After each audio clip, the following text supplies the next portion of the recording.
Ela é Ju Cassini, uma das desbravadoras do crime e mistério nas mídias sociais. Virou mais que influência, virou uma contadora de histórias que inspirou muita gente. Eu, inclusive. Confira o bate-papo com uma das youtubers, tiktokers e instagramers mais importantes do Brasil. Diretamente de um dos endereços mais famosos do Brasil. De um dos principais cartões postais da cidade de São Paulo. E com as transmissões feitas dos nossos estúdios na Avenida Paulista. Eu sou Beto Ribeiro e eu pergunto, que crime é esse?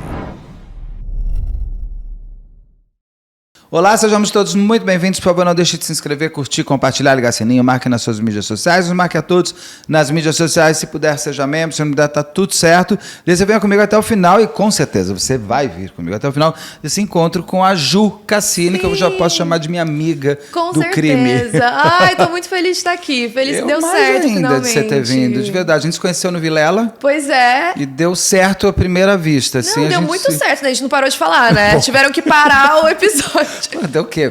Deu 4 horas, né? Deu quase 4 horas, eu acho. Eu acho que passou, viu, de 4 horas. É, né? A gente saiu de lá, era mais de meia-noite. Total, ao vivo, e foi ótimo, foi divertidíssimo. Foi muito. Adorei. Antes de mais nada, é Ju de quê? Juliana, Jussara, Jaqueline... Não, Jaqueline não daria pra ser. É Júlia, mas eu acho engraçado que todo mundo assume que é Juliana. Eu não sei se Juliana é um nome que é um pouco mais comum, se bem que Júlia também é bem comum, né? É porque eu não sei, que nem eu sou Roberto, né? Então, quando alguém não quer me chamar de Beto, não sei por que me chama de Humberto. Não acredito! Aí eu falo, tudo bem, nada contra os Humbertos, mas eu sou Roberto, você quer meu nome inteiro, é Roberto. Mas talvez tenham nomes que eles pegam mais o apelido para eles. Eu acho que mais Humberto se chamam de Beto e mais Juliana chama de Ju. Porque Júlia é um nome mais curto. Sim, mas você sabe que a minha mãe me deu o nome de Júlia porque ela falava que ela não queria que tivesse apelido, né? Eu falei, nossa, mas você escolheu o pior nome, porque não tem uma pessoa no mundo que chama de Júlia. E você virou Ju Cassini. Ju, você é muito nova. Eu sei quantos anos você tem, porque a gente estava brincando no Vilela, mas você é muito, muito nova. E eu vou te contar, quando eu abri o canal, você foi uma das minhas inspirações da forma que você fala, mas dessa coisa de... Eu vou te contar uma história, eu não vou ler um texto, entendeu? Então a sensação que eu tenho é que você está me contando uma história. E você embarcou nesse universo de crime muito antes de muita gente. Então, como que foi essa história de você abrir um canal? A gente vai entrar nos crimes, nos mistérios. Sim, com certeza. Mas eu queria conhecer um pouco também da sua história profissional, porque você virou, como você foi referência para mim, que eu tenho 50, você é altamente referência para meninas muito novas, porque de verdade você é uma influenciadora, você constrói conteúdo, você tem um porquê de alguém se inspirar em você. E muitas se inspiram. Então eu queria entender a sua trajetória. Como é que você caiu, virou youtuber, foi falar de crime e mistério? Por que isso? Sim. Eu fico feliz de você falar isso, de parecer que eu tô contando uma história mesmo, porque eu acho que essa é a intenção, né? Eu sempre fui muito curiosa com esse tipo de tema e eu sempre tive muito medo, assim, aquela coisa. Então eu não queria falar dessas histórias para deixar as pessoas com medo. Eu queria matar a curiosidade, que era o que eu queria quando eu procurava, né? Essas coisas. Então eu particularmente não gostava de documentários que ficava aquela atmosfera, assim, sinistra, entendeu? Tá vendo? O canal é assim por conta disso. Também não quero que o crime pese além do que ele existe, né? Exato, então você também tinha esse olhar, né? Sim, foi isso. E eu, na verdade, é até bizarro, porque eu sempre fui muito tímida, né? Muito. Eu fiz faculdade de Direito, só que eu tinha pânico de ir na frente da sala apresentar algum trabalho, não conseguia falar com as pessoas. Só que como eu sempre tive muito interesse, depois que veio a pandemia eu me formei, né? Sou advogada, tirei OAB, fui advogar, trabalhei em banco, assim, tive a experiência de escritório. E só que eu odeio aquele negócio de você ter que chegar no lugar às 8 da manhã e tem que ficar até porque em escritório da advocacia é assim, você tem que ser o primeiro a chegar e o último a ir embora para mostrar serviço, para ser vista, sabe? Sei. E às vezes eu não tinha nada para fazer e eu tinha que ficar lá o dia inteiro. Então eu odiava essa rotina toda certinha, também não gostava muito de advogar no geral. E aí, quando veio a pandemia, eu comecei a ficar mais em casa, né? Fiquei com os meus pais, porque eu já morava aqui em São Paulo, mas aí voltei para o interior. Sou de São João da Boa Vista. Ah, tá. É aqui interior de São Paulo, dá umas 2 horas e meia. E aí, com a pandemia, tava todo mundo em casa. Eu falei, vou ficar na casa dos meus pais. Quem é de São João da Boa Vista é o Roger Abdelmanci, não é? Acho que ele ele não é natural. Vê de onde o Roger Abdelmanci é natural, por favor. Eu acho que é São João da Boa... Eu acho que o Saulo vai ver, a gente confirma, eu posso estar errado. Pois é. Então, aí fiquei lá na pandemia e aí a gente estava trabalhando home office e aí acabou que eu tive mais tempo de ver as coisas que eu gostava de verdade, né? Assistir... São João da Boa Vista. Ele nasceu lá, São João da Boa Vista. Eu sabia. Um dos maiores criminosos do Brasil. Pois é, de São João da Boa Que coisa, né? Olha só. Então, aí comecei a assistir mais documentários. Tinha uma série que eu gostava muito, que é Mindhunter. Você já deve ter assistido, eu amo, né? Eu falo dela o tempo inteiro. Não, maravilhosa. Sorteio o livro o tempo inteiro, adoro. Pra mim é uma pena que a Netflix parou. A gente pode até falar depois dela também. Muito triste, né? Tinha muito potencial. Super. A gente estava vendo a construção do... Que eu sorteio o tempo inteiro. Do também. BTK, né? Do BTK, era a construção ia dele. aparecer, pois é. Aquele que ninguém entendia o que era. Eu falava, gente, isso é o BTK. Ficava só aparecendo, né? Ele foi sendo construído. Você viria ele... Bom, eu acho que a terceira temporada seria dele, né? Eu acho que ia falar dos casos dele. Pode ser, porque ele veio na primeira, ele termina com aquela coisa, e termina a segunda, né? Que termina com aquela máscara já. Sim, eu acho que tinha tudo pra ser a dele. Uma pena. Mas enfim, E aí tava assistindo Mindhunter, tinha alguns canais no YouTube gringos que eu assistia de crimes que eu gostava. Você também gostou de crime? Então, gostava, mas você sabe que eu acho que crime pra mim foi um pouco mais recente. Eu gostava mais de ver umas histórias de terror, gostava muito mistério, de filme de terror. E tal. Assistia muito filme. Eu lembro que o primeiro caso criminal que eu li, que eu peguei na Wikipédia, assim, que eu li inteiro, foi do Charles Manson. Ah, sim, excelente. Porque ele não é só um crime. A mente dele é muito... Aqui o canal a gente sempre fala muito do interesse do comportamento humano dentro do crime. Não só pegou a faca e desfaqueou, mas por que a pessoa, o que significa isso? E o Charles Manson, ele tem a história de que ele mata sem matar, né? Exato. Assim, tem até aquelas teorias de que ele matou sim alguém, mas o que ele é famoso, né? Os crimes que ele é famoso, ele não teve uma participação, ele não estava ali, né?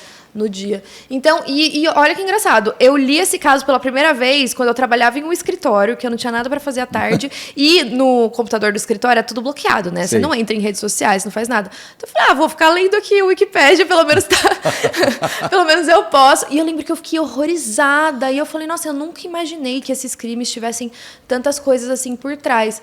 Então começou a me interessar mais. Você gosta de crimes mais como quando são quase um filme de terror. Porque o Charles Manson é um filme de terror, né? Eu gosto daqueles casos que tem mais uma reviravolta, um mistério que ninguém imaginava. Então eu fiquei mais curiosa. E aí, o TikTok também estava começando, né, na época lá da pandemia, 2020. Apesar de não ter muito conteúdo diferente no TikTok ainda. Era muito conteúdo de comédia, tinha muita dancinha, né? A época da dancinha, que todo mundo achava que TikTok era só isso.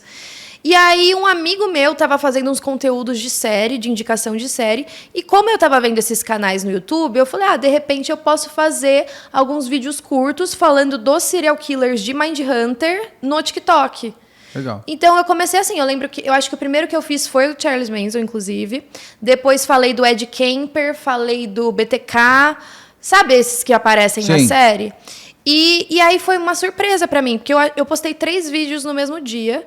E aí eu deixei, não avisei ninguém, eu tinha 2 seguidores. Um era esse meu amigo que indicava a série, o outro era uma pessoa aleatória que me achou no TikTok. E assim, eu preferia morrer do que falar pra qualquer pessoa que eu tinha feito um vídeo. Você tinha vergonha de alguém olhar pra alguém que você conhecia, você falava assim, não, é só uma brincadeira? Você não fazia ideia de que aquilo ia ser um super trabalho sério. Não fazia ideia. E eu morria de medo. Eu lembro que eu só contei pros meus amigos, assim, quando eu tinha uns 10 mil seguidores no TikTok. Daí eu falei, bom, agora dá pra falar. Mas foi rápido. Né? Foi até que rápido. Porque daí no dia seguinte, um desses vídeos pegou umas 20 mil views.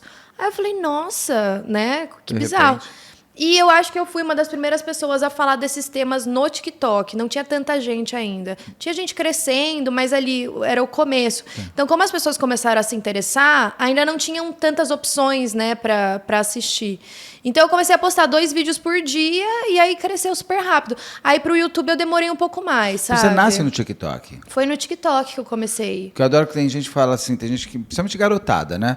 Eles acham que eu sou TikToker. Eu falo assim, eu super agradeço para todas as pessoas que fazem corte e colocam, mas eu estou no YouTube. Na verdade, meu TikTok ele é muito mais institucional do canal. Tem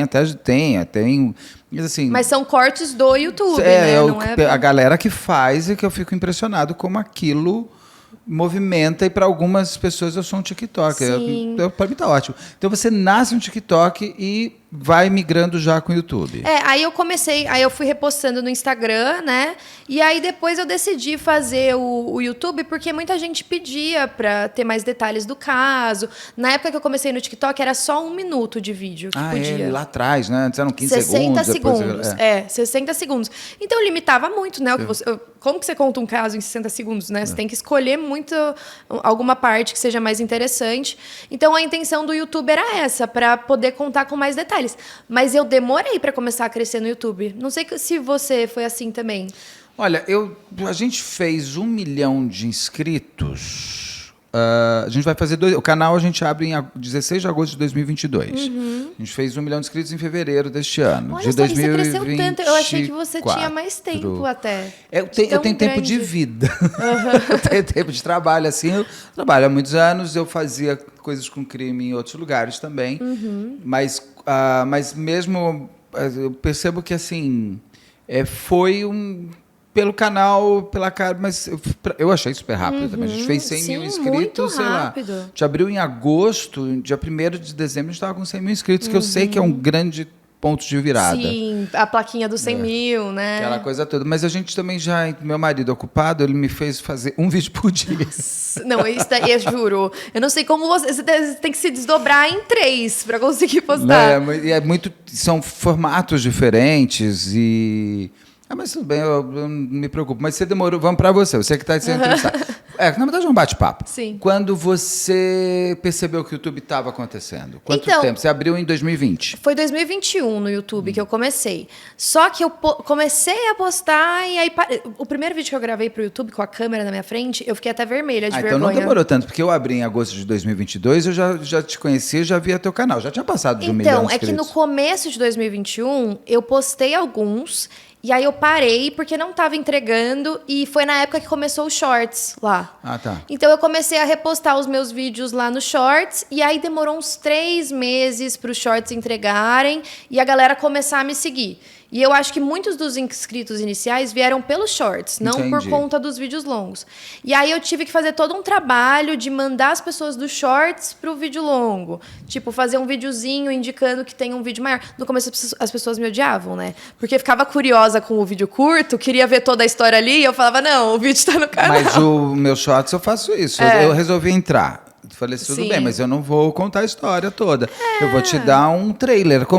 Eu vejo Shorts hoje como trailer eu vou assistir ao filme, sei lá, Star Wars. Não passa uns trailers antes? Exato, pra você ficar curioso, para ir ver o outro. Para mim, o Shorts tem que funcionar dessa maneira. Sim. Não contar toda a história ali, não dá. Foi o que eu comecei a fazer. E aí, alguns desses vídeos mais curtos viralizavam. E aí, bastante gente ia assistir. E aí, o pessoal foi gostando e foi ficando, né? Até eu conseguir ter um número legal para postar. Porque no começo, quando você posta e tem poucas views, é um trabalhão, né? Para gravar, fazer roteiro, gravar, editar. E aí, se não entrega, você fala, putz... Né? Perdi o maior frustração. Tempo. Então, agora tá sendo ótimo, né? Eu não sei se você nota isso também, mas eu que tive esse tempo que eu ficava só no TikTok, depois que eu fui pro YouTube, eu acho que as pessoas me reconhecem mais hoje pelo YouTube do que pelo TikTok, porque gera uma conexão você ficar... Total. Meia hora assistindo o vídeo de alguém, né? Total. E tem uma coisa assim, eu acho que o TikTok ele cresceu nesse paralelo seu também. Eu fico impressionado como as pessoas me reconhecem e é por causa do YouTube. E como sabem o nome, né? Assim, é o Beto Ribeiro. Conhecem você, né? Saber quem é você. Eu saio com amigos famosos, atores conhecidos, chamam pelo nome do personagem e confundem ainda. Sim. Com o outro. Ainda nem lembra se é mesmo. Antes de eu ir pro YouTube, todo mundo me falava que eu era a ruiva do TikTok, contava história de terror. Entendeu? Eu era assim. Aí com o YouTube que as pessoas começaram a me chamar pelo meu nome, saber quem eu era. Então, para mim foi muito bom. Porque a intenção é essa. Eu quero contar os casos como se a pessoa tivesse sentado do meu lado. Exatamente. E eu estivesse contando a história, a gente estivesse conversando sobre isso. Acho porque que é o mais importante. Então, quando eu sempre contei, os casos comentados nascem assim, porque eu sempre na minha casa, eu entrevistava... Vamos pegar, para mim, Isabela Nardoni. Foi ali que eu conheço Rosângela. Eu entrevistei a Rosângela, a delegada, a Renata, o legista, todo mundo tal. Então, quando eu ia contar uma história para os meus amigos sobre Isabella Nardoni, que muita gente falava, foi o pai dele, foi não sei o quê, eu falava, não foi, porque eu tinha lido todo o inquérito, eu tinha lido todos os laudos, aí eu contava e eu percebia que as pessoas paravam e ficavam prestando atenção. Então, eu gostava dessa sensação de as pessoas falando com amigos sobre o crime, que você tem isso. Por isso que eu digo que você foi inspiração para mim, porque existia uma verdade absoluta que não podia ser assim. Principalmente do universo sério, que eu vim, né? Principalmente do universo que eu vim. E eu falo, mas não é possível que tudo tem que ser pesado. O crime já é pesado. E contar uma história, você pode cadenciar ela de maneiras diferentes. E você traz essa leveza na hora que você vai contar, sem ficar...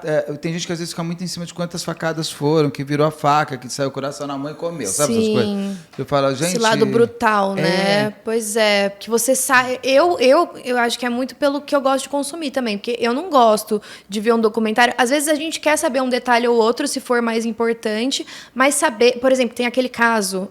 Ai, gente, toda vez que vai um podcast, caso? Eu acabo falando mas qual desse que caso. Eu falo que eu nunca vou falar desse caso, o da Junco Furuta. Ah, você falou comigo lá no Vilela. Então, que eu não ia falar. Que é o caso que você não quer falar, mas você fala. Toda hora eu falo. Mas é que é um exemplo muito bom. Mesmo? Isso aí você me contou lá, mas é bem pesado. Você vai contar aqui. Aquele caso... É que eu também sei bem por cima, porque eu nem quis ler detalhes. Mas é daquela menina japonesa que ela foi sequestrada e foi torturada de todas as formas possíveis.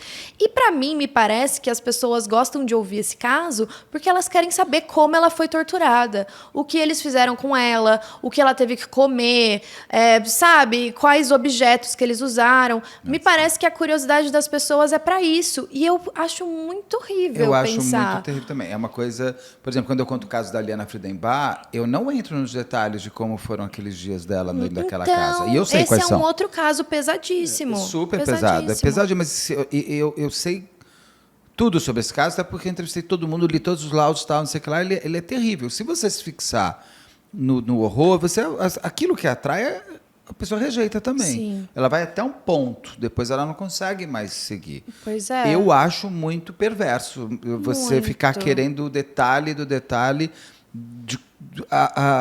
Para mim seria muito mais interessante esse caso saber qual é a ligação dos autores com a vítima, como que ela foi sequestrada. Por que ela, né? Por que ela, por que não ela, quanto tempo ficou, como foi o desespero dos pais, como ela foi encontrada, qual foi a investigação para chegar. Porque eu acho que aí você, inclusive, se utiliza dessa história como exercício de vida própria, para você não virar uma próxima vítima. Para proteção pessoal mesmo, né? Para você saber como se proteger. E também eu acho que até uma certa homenagem para a vítima, de tipo, a gente está contando a história dela. Exatamente. Sabe? É importante. Até para evitar que aconteça de novo. Então, eu não gosto desse tipo de caso. Eu nem lembro porque eu estava falando disso mais. De falar de forma mais leve, né? Pois é. Eu não gosto de focar nessa parte sádica. Tipo, até de serial killer. Porque daí, nessa vítima, ele deixou o corpo assim. Não tem porquê você saber todos esses detalhes. Até porque quem quer saber, você acha facilmente na internet, você pode pesquisar. Então, eu acho que é essa a intenção. Muitas vezes eu assistia, esse do Charles Manson mesmo, que eu lembro que eu li na íntegra, tudo que aconteceu, eu fiquei super mal depois. Eu fiquei pensando. Tem um outro caso que eu lembro que eu vi o vídeo também, eu fiquei traumatizada por uma semana. Então, eu não quero que as pessoas vejam um vídeo meu e fiquem desse jeito. Não quero que traga esse sentimento ruim. Quando eu fiz o caso comentado o Daniel Petri é o autor. Esqueci o nome, meu Deus. Aquele que cortou o amigo no meio. Sei, o do Gabriel Kuhn. Gabriel Kuhn. Eu falo no caso comentado, eu falo, gente, eu não vou contar, eu vou pedir, por favor, não busquem as fotos do Gabriel Kuhn. Pra quê, né? Todo mundo vai pesquisar. Mas começam os comentários, eu devia ter te ouvido, eu devia ter te ouvido. Eu falo, não tem... Se você gostar muito de ver isso, cuidado. Você também tem que parar para pensar por quê. Se você não é legista, não é perito, você não quer fazer um caminho de carreira em investigação. Você está gostando de ver aquela foto? Exato. É estranho você gostar de ver... Me lembro lá atrás, é muito nova. Mas quando os Mamonas Assassinas caíram de avião, lá, o que aquelas imagens dele... Foi uma primeira coisa viralizada, assim, por e-mail na época. Pesados. Eu falei, mas qual é a graça de você mostrar uma pessoa, um corpo nesse estado? A mãe dele vai ver. E a gente tem um exemplo super recente, que foi o Lázaro também, né? Eu lembro que eu recebi a foto sem querer. Sabe quando alguém te manda do nada, você vai abrir... Olha o Lázaro morto aí. Eu também recebi. Eu falei, por que você me mandou? Eu não queria ver. Não precisa. Não precisa. E tem gente que tá em grupos, né? Que ficam compartilhando Sim. ali, que policiais compartilham fotos, hospitais. Se você pegar meu WhatsApp com a Rosângela, você vai falar o que esses dois estão. Mas ali, por quê? Eu vou entrevistar a Rosângela sobre o caso. A gente tem um lado. Eu preciso entender se foi... se a pessoa teve... Se aquilo são mesmo sinais de defesa, não são. O que significa aquilo para a gente contar a dinâmica. Que aí é um estudo, né? É um estudo, mas é outra história. Não é o prazer de dar zoom na facada. Ela não tá te mandando porque você quer ver, não, olha nossa. que delícia. Vamos hoje dar uma olhadinha num cadáver. Isso não dá, sim, né? Sim, exatamente. E aí o Instagram também então, explodiu. Você hoje é uma grande influência brasileira. Obrigada. Eu... Não só pelo número de inscritos, mas pela relevância que você percebe em número de plays, de comentários, de curtidas. Sim. Que é assim que se faz mesmo. Né? Eu acho que é engraçado. Eu acho que você deve sentir a mesma coisa, mas a gente não tem muita noção, às vezes, da proporção, né? Eu acho que, às vezes, eu acabo tendo noção da proporção quando eu saio e alguém vem falar comigo. E eu falo, ai, meu Deus, você realmente assiste meus vídeos? Eu também fico feliz. Porque quando fica o número ali, por mais que seja bastante, a gente acaba vendo muita coisa assim no dia a dia, não tem noção, né, do alcance. Então, é muito legal ver isso. Eu tentei dar... eu tentei... não ficar tão nichada, né, nessa parte de casos. Eu quis ir muito para cinema também, que eu amo, eu adoro consumir. Você tá em todas as premieres, em todo mundo, horas em Londres, horas nos Estados Unidos. Eu gosto muito de viajar, e aí, quando eu estava viajando, eu comecei a fazer uns videozinhos em viagem, contando os casos no lugar onde eles aconteceram, né? Então, principalmente caso sobrenatural, essa casa assombrada, aquele hotel Cecil Hotel, que você me contou lá no Vilela que você ia voltar, que na primeira vez você não conseguiu. Pois eu tenho um pouco de medo de voltar sozinha, né? Eu acho que eu voltaria com, de repente, já pedindo uma autorização. Mas você não conseguiu ir de novo agora? Não Quando você foi para Los Angeles, achei que você tivesse ido. Eu fiquei procurando, você não foi. Eu não fui de novo, não fui. Eu fui só uma vez, que tinha aquele cara meio esquisito lá na frente, querendo entrar junto com a gente. Mas eu acho que assim, tem muita gente que faz investigação paranormal lá. Então, eu acho que deve conseguir alguma autorização com alguém para você gravar em algumas partes. Então, eu acho que eu voltaria se tivesse uma autorização. Ou então com uma galera que tivesse disposta a ir, porque sozinha achei meio perigoso. Porque esse hotel, ele tem uma coisa. Você assistiu ao do American Horror Story Hotel? Assisti. Fantástico, do Ryan Murphy. Com a Lady Gaga. Com a Lady Gaga, aquele hotel, é exatamente o hotel. Esse hotel é interessante porque ele mistura sobrenatural com crime real. Sim, né? Tem tudo, né? Aconteceu tudo lá. Quais crimes aconteceram lá mesmo? É em Los Angeles. Pra quem não souber, é em Los Angeles. O mais famoso, eu acho que é o da Elisa Lam, né? O da menina no elevador, que ela desapareceu. Esse caso você sabe, né? Sei. Mas você que vai contar. Você quer que eu conte? Pode, por favor. Eu vou contar, então. O da Elisa Lam, se eu não me engano, aconteceu em 2013 ou 2014, que é o mais recente, né? E esse hotel, lá em Los Angeles, hoje em dia não é mais hotel. Hoje é um complexo de apartamentos só. Você pode alugar, acho que tem uns Airbnbs, uns negócios assim. Mas era um hotel muito em conta. Lá em Los Angeles, tudo em Los Angeles é super caro, né? É um dos hotéis mais acessíveis, só que ele já fica em um bairro não muito seguro lá, né? O prédio é lindo, né? Lindo, ele é muito icônico, né? Muito famoso. Então, a Elisa Lam, ela era uma turista, né, canadense, ela tinha ido viajar sozinha para Los Angeles para conhecer. E estava dando tudo certo, né? Ela estava passeando, estava sempre em contato com os pais. E uma parte que foi muito determinante dela depois, quando saiu o documentário falando do caso, é que ela era bipolar. Então, ela tomava remédio, mas não sempre. Às vezes, ela esquecia um dia, esquecia o outro, não era tão constante assim. Então, no último dia, acho que ela ia embora no dia seguinte, ela foi comprar umas lembrancinhas para a família dela, voltou pro hotel. Quando era o dia do voo, ela não voltou para casa, não falou com ninguém. Ficou, assim, um tempo desaparecida, ninguém sabia o que tinha acontecido com ela. E, claro, que os pais foram tentar entrar em contato com o hotel para ver o que podia ter acontecido. Mas antes dos pais entrarem em contato com o hotel, os hóspedes começaram a reclamar que a água do hotel estava com uma cor diferente. E lá eles bebem a água da torneira, né? Sim. Então a água está com um gosto estranho. E foi aí que eles chamaram um zelador para ir na caixa d'água do hotel para ver o que poderia estar acontecendo.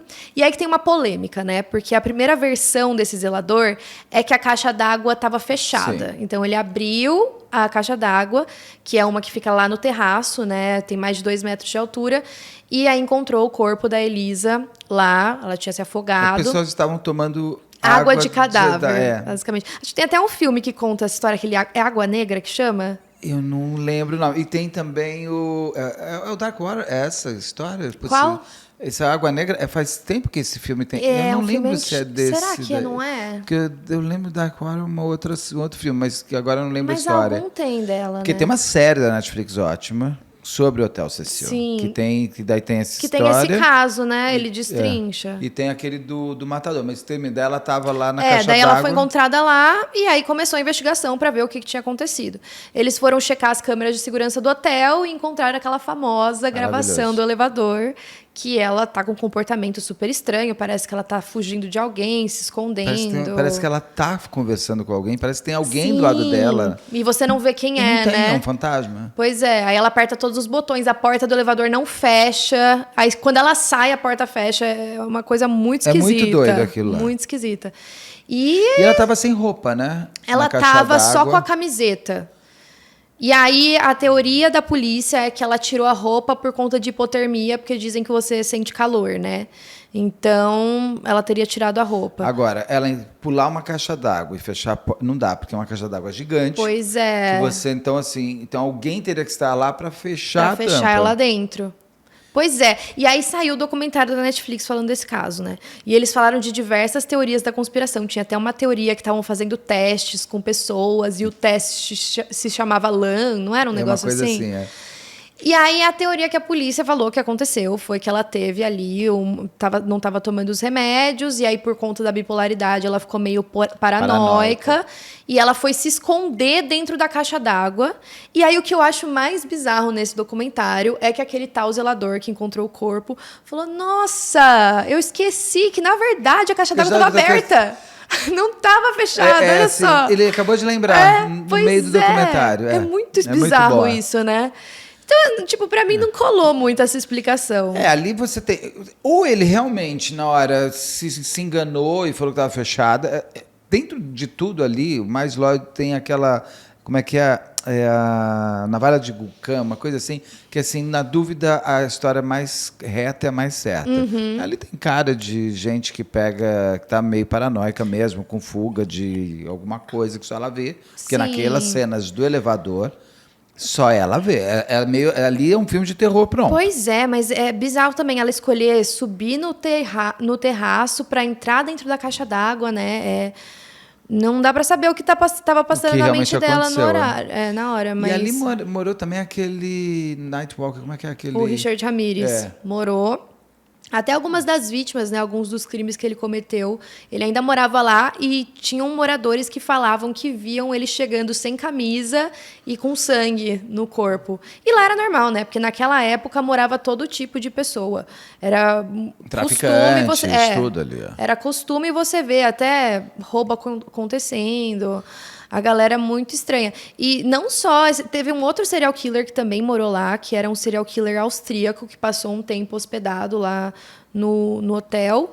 E aí tem vários casos sobrenaturais, né? Dizem que muitas pessoas tiraram a própria vida, se jogaram ali da varanda, e aí até hoje as pessoas veem alguém pulando...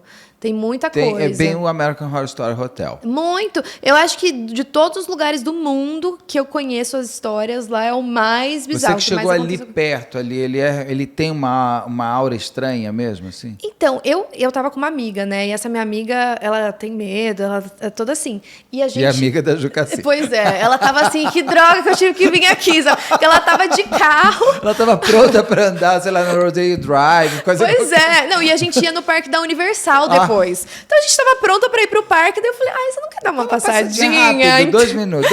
E foi eu entro, saio, faço um vídeo rapidinho desse. Foi tipo isso. Então, assim, a gente, ali do lado de fora, já estava meio estranho, porque tinham algumas pessoas ali na rua e elas ficaram olhando muito pra gente. Mas a gente conseguiu entrar só na entradinha onde fica a pessoa que tá na recepção. E aí, lá dentro, parecia que tinha uma energia, sabe? Um peso. E eu não sei se é porque a gente já foi pensando, sabendo tudo que tinha acontecido acontecido no lugar, ou se é porque realmente tem. Mas eu acredito que tem, porque um lugar desses não tem como não ter uma atmosfera diferente. Coisa, né? Não é só uma história que aconteceu. Pois é. E aí, eu não sei se você viu, mas eles quiseram tentar apagar um pouco essa história toda. E antes, do lado do prédio, estava escrito o nome do hotel e tal. Era muito famosa essa pintura. O letreiro ali. Eles pintaram e desenharam um coração azul. Por que um azul? Então, não sei também. Não adianta. Todo mundo sabe que ali é o hotel. As pessoas ali... Aí Até porque o letreiro na frente do hotel ainda existe. Porque ele é, inclusive... Esse letreiro. Esse letreiro eu acho que até também pode destruir, não é? Tem uma coisa... Deve ser de patrimônio histórico. Coisa, não faço ideia. Porque aquele prédio, pelo menos no crime, ele é de patrimônio histórico. Pois é. A arquitetura dele é muito bonita. Ele é muito art déco, ele é um prédio icônico. E eu lembro que quando ele foi construído, o lobby custou $1 milhão. Era um negócio, era para ser majestoso. Só que aí faliu, né? E logo de cara já começaram coisas acontecendo. Pois Ele constrói, já começam... Eu acho que dentro da construção já tem coisas que vão acontecendo. Você tem um movimento assim ali. Agora... crime brasileiro, qual que você tinha, ou de suspense brasileiro? Qual que mais um mistério brasileiro? ET de Varginha? Você gosta de ET, não? Eu gosto de ET, eu adoro... Tem 2 histórias de ET daqui do Brasil que eu adoro, que é a Operação Prato, né? Sei. A mais icônica. E também teve aquele cara que derreteu. Você já viu aquela história? Qual que é esse? João Prestes. Esse eu não conheço. João Prestes alguma coisa? Foi um que... aconteceu, foi aqui em São Paulo, foi aqui no estado de São Paulo. Eu não vou lembrar com tantos detalhes a história, mas ele tinha ido pescar num lago, estava voltando à noite, ele estava voltando sozinho, estrada de terra, e era um dia que estava tendo... será que eu vou lembrar a cidade? Porque eu acho que era no Carnaval. Então, era São Roque, era em São Roque. Nossa, tá. Então, muita gente tinha saído da cidade para ir no Carnaval, então a cidade estava bem vazia, e naquela época, acho que era anos 70, se eu não me engano, era uma vila ainda a cidade, né? Não tinham tantas casas. Então, ele foi andando ali nas estradas de terra, e aquela história clássica de sentir que está sendo observado, né? Meu Deus. E aí ele foi, voltou para casa. Na hora que ele entrou na casa, ele viu que estava trancada. A mulher dele tinha esquecido de deixar a chave com ele, então ele teve que entrar por uma janela. E aí, conforme ele estava passando do quarto ali pelo corredor, ele viu uma luz que foi em direção a ele, uma luz muito forte, e aí ele começou a sentir que ele estava queimando, tipo, desesperado, uma coisa que ele não conseguia fazer parar e não fazia sentido. Aí ele foi correndo até a casa de um outro familiar, e a pele dele parecia que tinha queimado, que ele estava derretendo, sabe? Ficou de um jeito como se ele tivesse... Como se fosse radiação. Ele consegue contar, então, isso para as pessoas? Então, ele contou no momento em que ele estava ali agonizando e falando algumas coisas. Só que a gente não tem tantos detalhes, porque depois ele acabou falecendo, né? Na verdade, de onde veio essa radiação? Ninguém sabe. Então, foi pesquisado? Eles foram pesquisar, não tinha indício de ser radiação, não conseguiram descobrir de onde estava vindo, se foi de dentro do corpo mesmo, mas tiveram diversos relatos naquela noite de pessoas que viram essa luz no céu. Então, aí tem a história de ter sido... A luz no céu. Eu vi que tem um monte, eu estava vendo teu vídeo, qual que é esse monte? Não é no Brasil, mas... tem algo estranho acontecendo... nos Montes Apalaches. Montes Apalaches. Nossa, esse vídeo, eu juro, eu fiquei tão feliz que ele foi bem, porque é uma história que eu adorei falar sobre. Eu não sei se você acompanha, que eu assisto muito TikTok, né? Menos. Mas tem viralizado muitos vídeos dos Montes Apalaches no TikTok, das Onde pessoas são os que Montes moram Apalaches? lá. Fica nos Estados Unidos, é uma cadeia de montanhas imensa, assim, vai meio que de fora a fora na costa dos Estados Unidos. E esses Montes Apalaches tem uma trilha famosa também, que chama Trilha dos Apalaches, que para você percorrer ela inteira, você demoraria 8 meses. Tá. É bem grande. E muita gente vai todos os anos para fazer essa trilha, né? Em algum ponto. Tem gente que vai fazer os 8 meses e andar por toda a parte. E tem várias lendas de povos nativos que moram nessa região, de criaturas que tem por lá. E tem uma regra nos Montes Apalaches para os moradores, que depois que anoitece, você tem que trancar suas portas, suas janelas, fechar a cortina. As pessoas não vão embora de lá, Jesus? Bom, é um povo muito tradicional, eu acho, que gosta, né? E se você ouvir alguém assoviando, para você não assoviar de volta. Se seu animal de estimação estiver do lado de fora, para você garantir que é ele mesmo antes de deixar entrar. Nossa Senhora. Várias histórias assim. E aí eu comecei a ficar interessada, porque eu gosto desses mistérios, né? E eu não desacredito de nada. Na minha cabeça, o que a gente conhece do mundo hoje é muito pouco. Cada hora a gente descobre uma coisa nova. Então, assim, se a pessoa tá falando que viu, quem sou eu para falar que não? Então, eu gosto de acreditar em tudo. É claro que tem muitas coisas viajadas. Mas não tem câmeras de segurança? Tem. O que tem? Então, muitos dos vídeos que viralizam são imagens de câmeras de segurança. As pessoas mostram umas criaturas meio esquisitas, umas coisas que não fazem muito sentido. E o que eles falam desses montes é que essa cadeia de montanhas é uma formação muito antiga.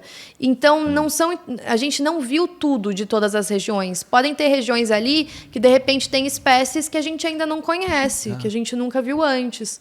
E aí, fora essas histórias, né, mais assustadoras, falam de skinwalkers, acho que, não sei se você já ouviu falar. O que são os skinwalkers? Os andadores de pé? Do que é?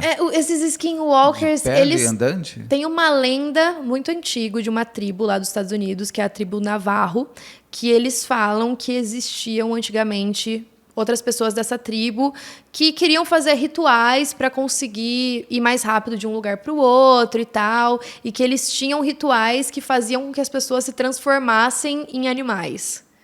E aí você tinha um caminho bom, que é um caminho que demoraria vários anos de aprendizado para você conseguir chegar nesse ponto, e teria um caminho mau, tipo maligno, Sim. que eles fariam com que você conseguisse se transformar de forma mais rápida, mas em troca disso você teria que, sei lá, sacrificar um ente querido, todo aquele esquema, né?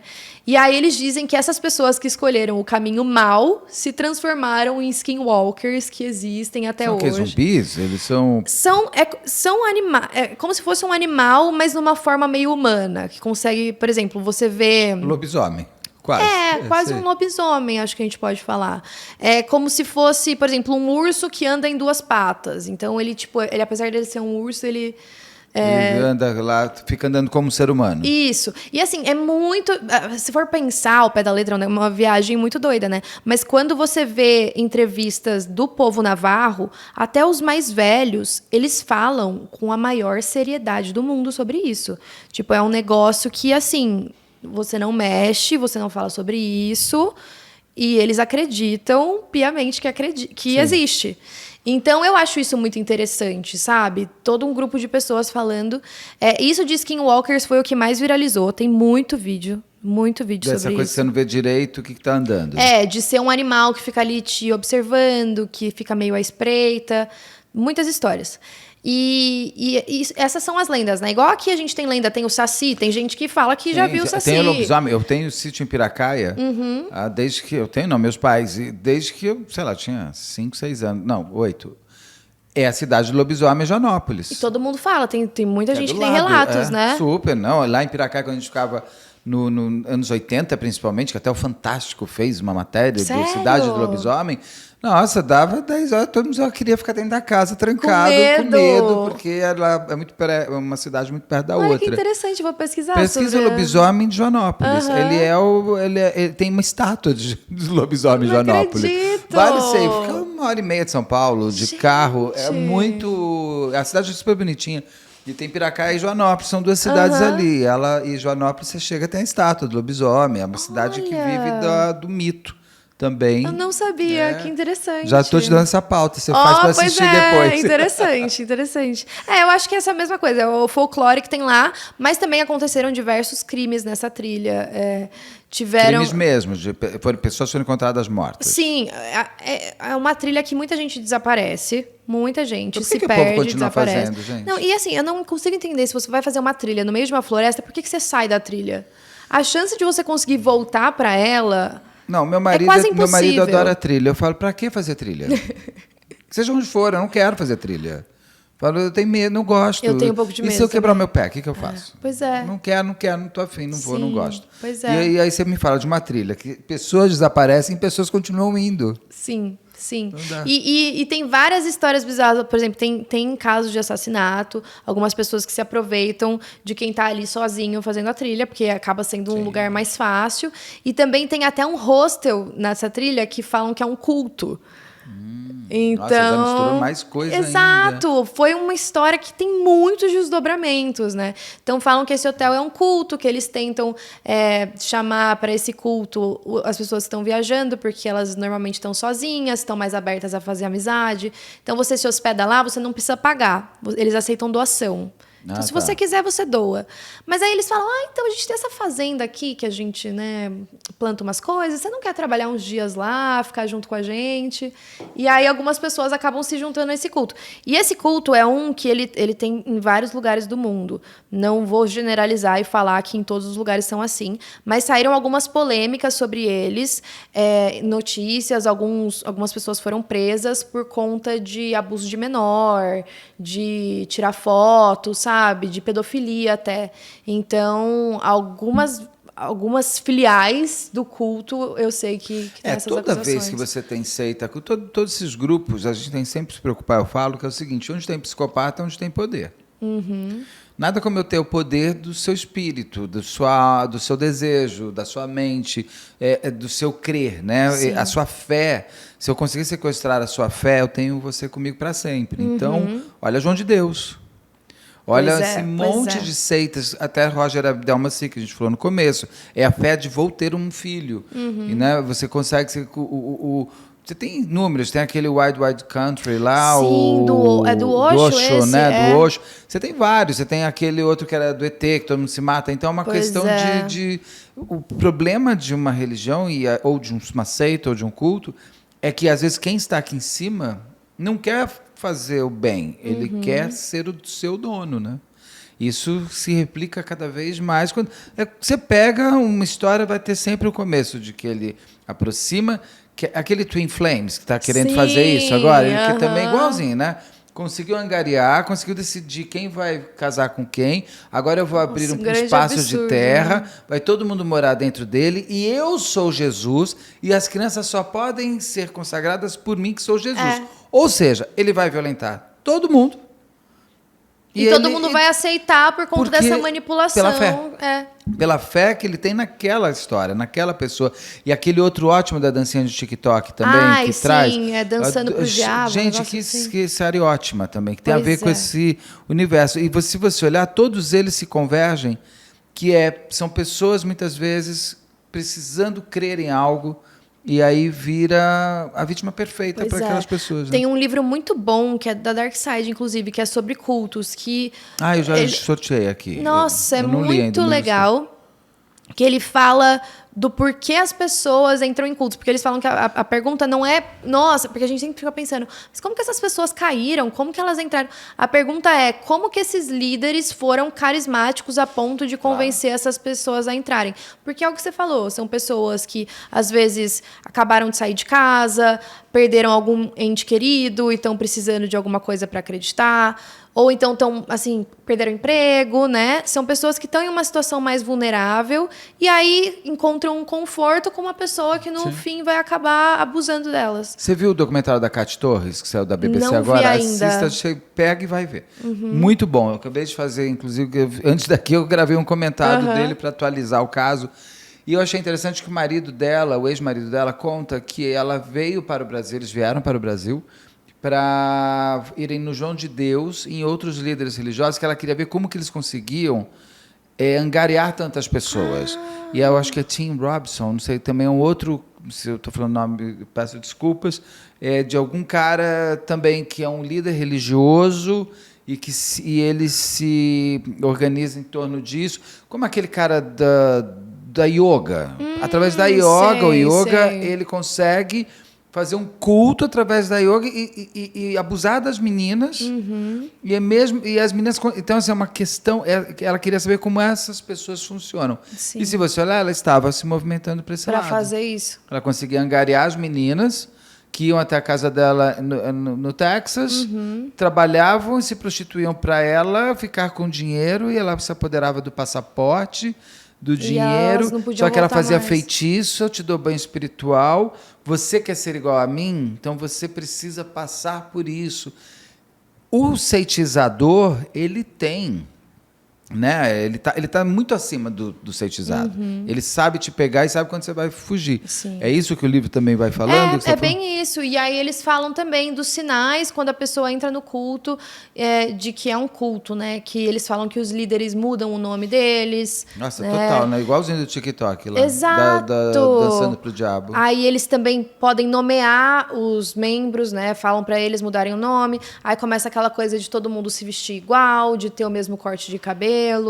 Né? Twin Flame, ele mudou o desejo sexual da pessoa. Isso pra mim foi o maior absurdo. Na hora que eu cheguei nesse episódio, eu falei, o que tá acontecendo, gente? Tem um caso comentado aqui no canal e tem no seu canal também. Sim. Vocês estão os dois. Não, eu fiquei muito chocada. Porque, assim, eu acho que ele foi o mais longe que eu imaginei que alguém pudesse. Porque se você olhar, você pega os outros, eles querem abusar da mulher, eles querem ser... Eles abusam mentalmente. Esse daí... fez mulheres se transformar em homens trans, que elas não são homens trans. Sabe que eu acho que, nesse caso, ele nunca quis admitir que estava errado. Porque você lembra que era ele que informava os casais? Ele que é o Twin Flames. Ele que fazia o seu flame, seu Twin Flame é você. Exato. Do nada. Aí eu acho que, tipo, se sobrou 2 pessoas, não, vai ter que ser vocês. Aí vocês se viram aí. E aí, assim, ele também consegue controlar, né? Então, exato. Então, assim, ele não queria admitir que toda a proposta dele estava errada, então ele foi tentando inventar cada vez mais. Eu acho que ele tem muito prazer, Mob, também, aquela mulher louca dele também. E ela é super submissa, né? É ele que fala só. E continuam até hoje. Eles estão ali, o Twin Flames existe até hoje. E tem gente que é mais surreal, né? E aí eles soltaram um comunicado falando que estavam querendo... estavam falando mentiras sobre eles, estão querendo acabar com a comunidade que eles têm. E todos, a Kátia Torres fala isso também. Peraí, elas vieram porque elas quiseram. Elas se prostituíram porque elas escolheram. Foi um livre-arbítrio. As pessoas entendem que o livre-arbítrio é um desejo meu. Outra coisa é você me colocar a ideia e me impulsionar e me te trazer para mim. Aí não é teu livre-arbítrio, é manipulação. Exato. Foi uma ideia que foi plantada ali, né? Do jeito que eu quis. Porque você, inclusive o que você vê nesse documentário que é muito interessante, é que tem depoimentos de mulheres que estão mostrando sua cara, eu acho isso excelente, e tem outros que são interpretados por atrizes, porque elas ainda têm um receio de aparecer. E ela tem um modo de buscar pessoas que, por exemplo, ela pega gente que é vítima de relacionamento abusivo, por exemplo. Porque essa pessoa, ela consegue entrar naquele universo que aprendeu com aquele... E ela vira abusadora da pessoa. Putz, então ela tem essa coisa de achar a vítima perfeita para o que ela quer. Isso acontece nos cultos. E nesse lugar aí do monte também tem esse culto. Daí voltando para lá. Esse culto, eu não sei se... Bom, ele provavelmente... Todo culto começa da mesma forma, né? Vai colocando as pessoas ali e parece que eles têm essas fazendas nesse lugar em específico, que eles trabalham, eles vivem da própria subsistência ali. E muitas pessoas que ficam hospedadas lá no hostel que eles têm, falam que eles são super simpáticos, né? Que eles são super abertos, é um lugar legal para ficar. Muitas pessoas não têm problema, mas tem relatos de alguns hóspedes que falaram, a mulher daquele cara, ela não podia falar, ele não deixava ela falar e mandava ela ficar quieta, entendeu? Tipo, às vezes alguma coisinha sutil que rolava ali por trás. Então, talvez para as pessoas que chegam, eles não querem mostrar nenhum outro lado, mas são coisas que você vai pegando, né? E aí tem esse culto, e aí... É esse que é o mistério, na verdade, são esses animais que parecem a longa distância... E são esses, por isso que as pessoas precisam ficar dentro de casa? Isso. Tem os skinwalkers, que eu acho que é o mais famoso. E tem outras lendas lá também. Tem aquele Wendigo também, não sei se você já ouviu falar. Essa figura é um pouco mais famosa. Tem até em jogo de videogame e tal. Que também é como se fosse um animal, que tem um cheiro muito forte, que você sente. Que ele consegue entrar na sua casa. Naquele estilo meio vampiro. Sei. Sabe, assim? Então, eles têm várias lendas. E as pessoas que moram lá acreditam muito nessas lendas. É igual o pessoal aqui de interior que mora em fazenda, tem muita gente. Não, total, até que você hoje. deixa ter um monte de mandiga ali. Fala, o que é isso aí? Não é pra quando vier, não sei o quê. Eu falo, para com esse negócio aí. Você vai atrair bicho, gente. Eu falo, vai atrair cobra aqui. Sim. Tira a cobra daqui. Deixa o ovo aberto pra não sei o quê. Eu falo, é cobra que vai querer vir atrás desse ovo. Quebra esse ovo. Eu falo, tira isso aqui. Pois é. Eu falo, não pode. Você é gamer também, né? Porque a sua cadeira é de gamer. Sim, assim, eu gosto de jogar. Tinha uma época que eu até fazia umas livezinhas, mas hoje é só, agora ficou só no pra eu desestressar. Você fez um que eu gostei, que eu estava acompanhando. Eu parei, preciso ver se tem novas partes. Que é um que aparece assim, é meio doido, que sai um cara, tem um portão aberto. O que é aquilo ali? Todo mundo. Então, pois é. É muito doido. Eu descobri aquilo com você. Pois Eu falei, não vou nem pesquisar que eu quero ficar vendo. Então, esse que parte vídeo. Estamos? Oi? Que parte estamos dessa história?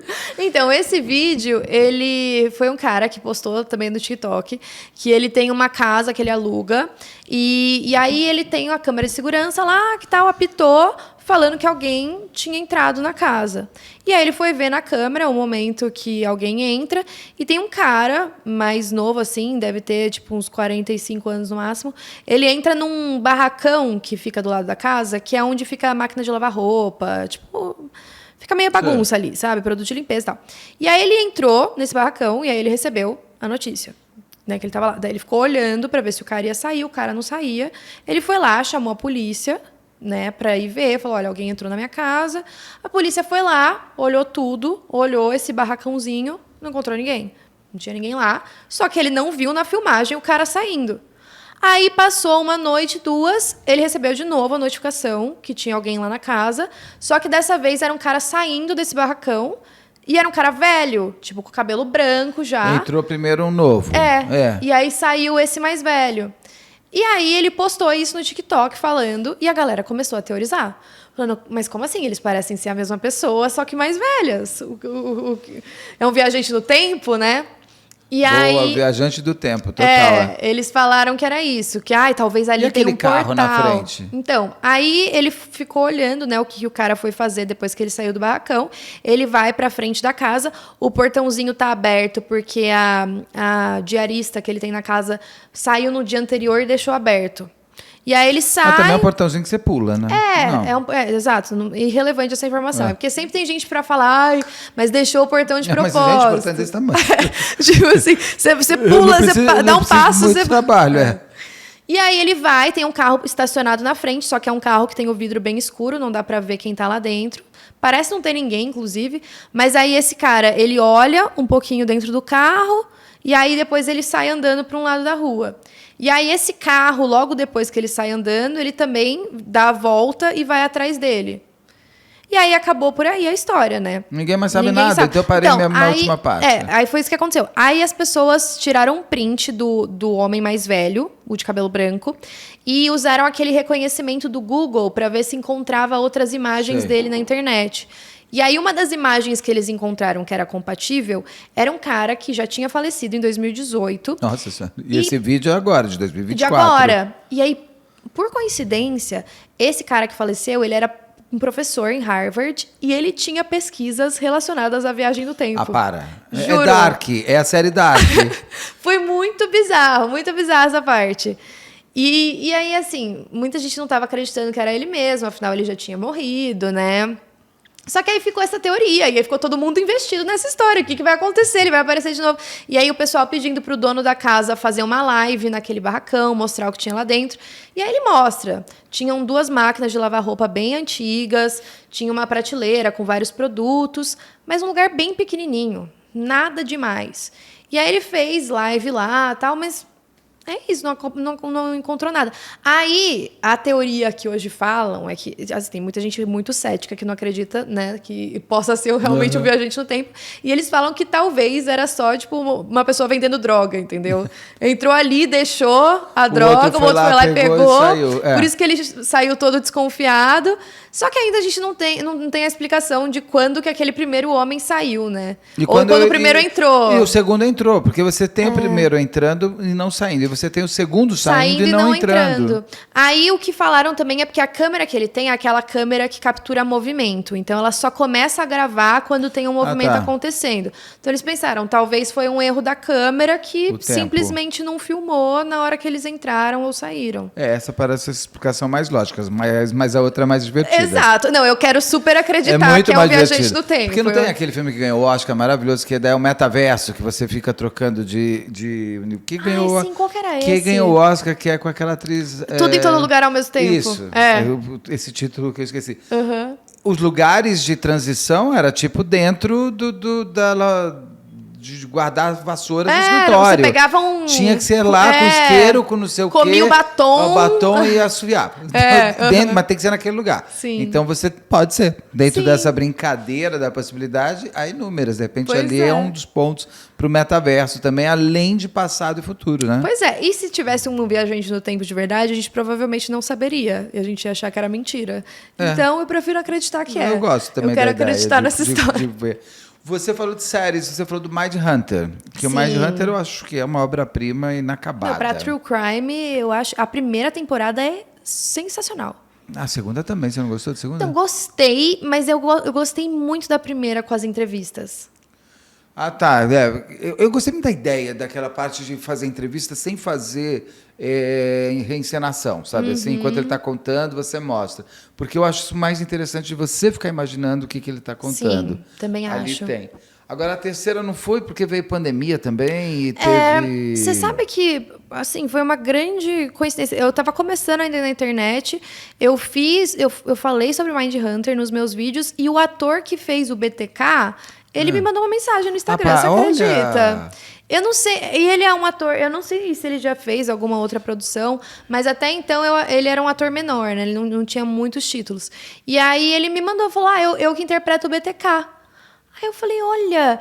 E aí a gente conversou um pouquinho e eu perguntei se ele toparia dar uma entrevista, né? Falando como que foi, fazer o papel. E aí tem até a entrevista do meu canal, conversei com ele. Ah, bacana, vou ver, você não viu. Ele conta... é muito antigo, eu tenho até vergonha desse vídeo. Eu não vou... Gente, eu vou tirar do ar. Eu vou postar nesse vídeo. Eu vou postar nesse vídeo, todo mundo lá morrendo de vergonha.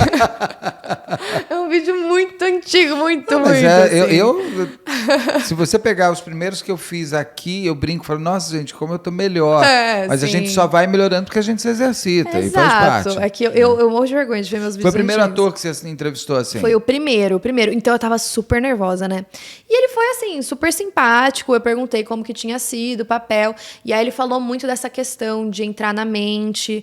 Eu lembro que teve uma entrevista que eu vi até do ator que fez o Ed Kemper, porque ele era muito parecido, né? Aquele grandão? Sim, aquele grandão. Com a cabeça da mãe na geladeira. Nossa, exato. Senhora. Eu lembro que ele deu uma entrevista, essa entrevista tá até na internet, que ele fala que teve um dia que ele chegou em casa e ele tava sentindo como se ele quisesse machucar a mulher dele. Tipo, sabe um pensamento intrusivo que passou rapidão? Atores muito intensos. E assim, mas óbvio, né? Ele não falou desse jeito, tipo, eu ia machucar. Não. Sabe, foi uma coisa que passou porque ele tava tão dentro do personagem que ele falou, as mentes dessas pessoas é um negócio que pra gente é muito surreal. E ele tava contando isso, esse cara, na entrevista do BTK. Que por mais que ele só tenha feito alguns takes ali, né? Ele nem aparece Ele ainda tanto. tava em construção. O rosto mesmo dele quase não aparece, né? Ele já sentiu, fazendo as pesquisas, lendo livros sobre isso, uma coisa, né? E para ele foi frustrante também não ter a nova temporada? Foi, eu tentei falar com ele, ele tava assim, super na esperança, ele falou, vamos torcer para eles mudarem de ideia, e ele que falou que ele acreditava que seria a temporada do BTK. Ah, tá, Então, ele tava torcendo, e na época era o quê? 2021, agora já faz bastante tempo e já foi meio confirmado que não vai ter, sim, né? Várias vezes.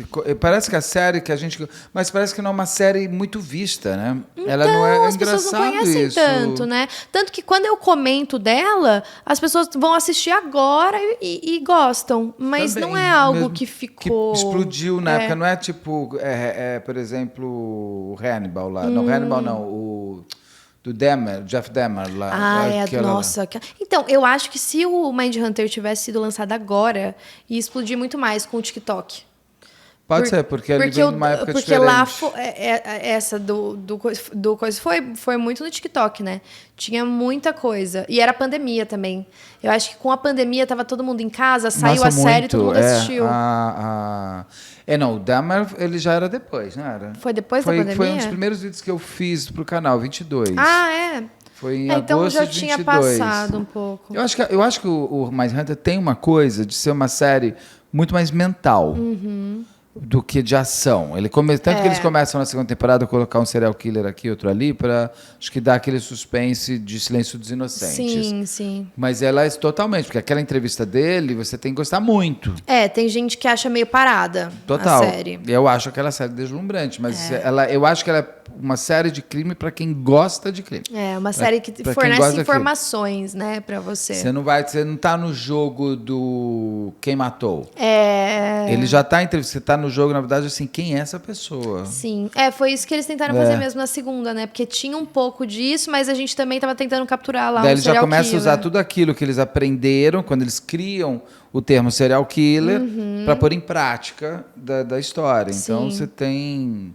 Ele teria muito mais... O Ted Bundy entraria. É verdade, o Ted Porque Bundy eles fizeram, mas o pessoal do Mindhunter vai no Ted... Tem um filme do Ted Bundy horroroso, já viu aquele filme? Aquele com o Zac Efron? E o outro também, Não, tem dois. todos os filmes são ruins. Por que o Ted Bundy não consegue ter um filme bom? Não, o bom deles são os documentários. Os documentários são ótimos. Não, agora mas qual que é o outro que você falou? Aquele que também estava na Netflix, não é da Netflix. Você assistiu Miss Maisel, por exemplo? Você assiste outras séries além de crime? Não, você Assisto. Você assistiu Maravilhosa Miss Maisel? Sei. Ai, que série fantástica. Ela é maravilhosa. No Prime Video.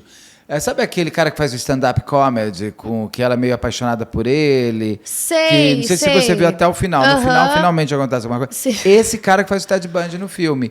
E quem faz o cara do FBI é aquele menino do... que é um duende, como é que é o nome? Daquela série de fantasia, daqueles filmes de fantasia, não é Harry Potter? Qual que é, Saulo? Aquele que é bem fantasia, que é australiano. Nárnia, não é Nárnia. Não é Nárnia. Senhor dos Anéis. Senhor dos Anéis. O menino faz Senhor dos Anéis. Sei. Eu vi na Netflix, gente, eu assisti, eu terminei e falei assim, 2 puta atores maravilhosos, mas por que o filme é ruim? Não, os filmes dele são muito ruins. E o outro, o do Zac Efron, também achei ruim, porque romantizou 100%, né? Virou como se fosse uma história de amor. Dá vergonha. Do Ted Bundy eu gosto do documentário que tá na Netflix também, da mulher e da filha. Esse que eu ia falar. O da mulher é muito bom. Porque imagina, ela foi casada com ele e ela era a figura que ele procurava. E ele não fez nada com ela, né? Nunca ele fez foi nada um super pai pra menina. É muito doido. Ela ficou alcoólatra, né? Porque deve ser muito difícil você saber que você foi casado com... Você tá vendo Yara? Não. Porque no Yara vale a pena também, que tem isso também, tem uma coisa da mulher descobrir que o marido que matou... Então, eu acho muito... Eu fico muito chocada quando eu vejo esses casos que eles têm essa vida dupla. Porque o BTK também foi um cara que casou, tinha 2 filhos. A filha dele fez um livro, né? Você viu? Eu tenho. Aqui eu sorteio também de vez em quando. Imagina, eu acho que você descobrir que seu pai é um serial killer, talvez seja até pior. Porque a criança é mais inocente, né? Você nunca imaginaria isso. Querendo ou não, da esposa, talvez... Será que ela não, em algum momento, ela não percebeu alguma coisinha? Tipo, não sei. Eu acho que essas pessoas, elas procuram o par perfeito para elas no seguinte sentido. Eu vou manipular, ela nunca vai saber. Claro que lá no fim, acho que ali tinha alguma desconfiança. Sim. Porque a pessoa vai também deixar... Às vezes, não é tão perfeito assim. Ou às vezes um comentário que ele fez, que ela ficou meio... Sabe? Meio que não entendi. E no Yara, por exemplo, no filme, porque tem o filme e tem a série. No filme, eu tô terminando de ver a série para falar dela. No filme, a mulher do cara, ela nem sabe que a casa dela tá grampeada, que a polícia já descobriu que tem que ser ele o autor da morte da menina. Ela tá vendo na televisão uma notícia falando assim, que a polícia está chegando perto do autor, isso, aquilo, com ele do lado dela. Ela falou assim, tem logo que prender esse desgraçado. Como é que esse cara fez isso com uma criança? Que absurdo. E era o que estava do lado dela. Sim. Na série, ainda não descobri ainda nessa série de documentário se ela está ou não com ele até hoje. Porque aparece ela acreditada como esposa dele e não como ex-esposa. Será? Eu não sei se ele... Porque essas pessoas procuram aquelas que você vai manter. Sim. Aí vai ser o seu espelho perfeito, vai ser... Lembra aquela série The Fall? Lembro. Maravilhosa. Quando a mulher vai... Só que é ficção, que ela vai descobrindo, quando ela percebe, ela fica naquela coisa... Aí às vezes eu acho que quando a pessoa descobre, até vai encaixando alguma coisa ou outra, ali você percebe tudo que você imaginava que estava esquisito. Pois é. E o próprio BTK, ele não matou tanta gente também. Não. Ele não foi um serial killer com, sei lá, 30 pessoas. Sim, e era 10, bizarro, né? porque, ele era, tipo... Ele tava na igreja, ele era, sei lá, um dos chefes ali da igreja. E ele que se entrega, né? Porque ele precisava, né, da fama. Qual a graça? Que Não, ele quase se safou. Ninguém mais me procura, Se ele tivesse ficado quietinho, Ninguém ia saber. Ninguém sabia. Você viu aquele que eu sempre falo, óbvio, cara, acabei de esquecer. E Eu Terei Sumido na Escuridão? Da HBO? Não. Nossa, que série fantástica. Que é daquela... É uma jornalista que ela tá na HBO, né? Agora é Max, né? Ela cresce ouvindo coisas de um... Ela gosta também de true crime, ela escreve um blog de true crime, e tem uns crimes para ela que sempre chamaram a atenção, que nunca foram solucionados num período ali, numa área da Califórnia, onde ela morava. E ela começa a querer investigar por ela. Ela está casada com um ator super famoso de Hollywood, e ela começa a investigar, e ela vai começando a se conectar, ela descobre que é o seguinte, não, peraí, mas esses crimes que aconteceram aqui também devem ter sido por ele. E ela consegue fazer tudo isso, não vou te contar para você ver até o final, aqui no canal tem um comentário, Eu Terei Sumido na Escuridão, assista que você vai adorar, porque tem esse lance do mistério, tem o lance do suspense, tem uma coisa de a gente um pouco se ver nela, porque como a gente fala um pouco disso, e ela vai achar o cara. 30 anos depois. Nossa, 30 bizarro. anos depois. Graças... Porque ela que conseguiu reinvestigar, pegar todo o caso, abrir, conseguir conexão com isso, conexão. E tem um fim sobre essa jornalista que eu não vou te contar para você ver, porque senão vai ser um spoiler desagradável. Eu vou assistir, mas é ficção então, né? Não. É realidade, é real. Eu não sabia. É documentário. Gente, eu vou ver então. É documentário, tem acho que 6 episódios, você não consegue parar. Mas é muito bom. Nossa, é bom saber. É tipo aquela The Jinx, que ainda Sei, vou fazer. Nossa, que sério. Não, e o pior é que essa do The Jinx, eu tava achando chata, não tava aguentando mais. Juro, eu adorei cara. A primeira, eu não vi a segunda ainda. Eu quero The Jinx é o do cara que confessa, né, sem querer. Tem uma segunda temporada agora. Então, é que a segunda temporada fala depois, né, do que aconteceu.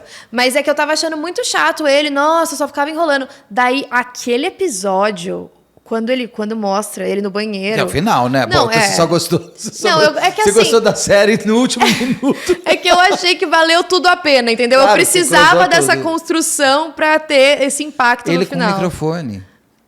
É fantástico. Não, exato, ele murmurando pra ele mesmo. Chama The muito. Jinx. Essa série ainda vou fazer um comentário aqui.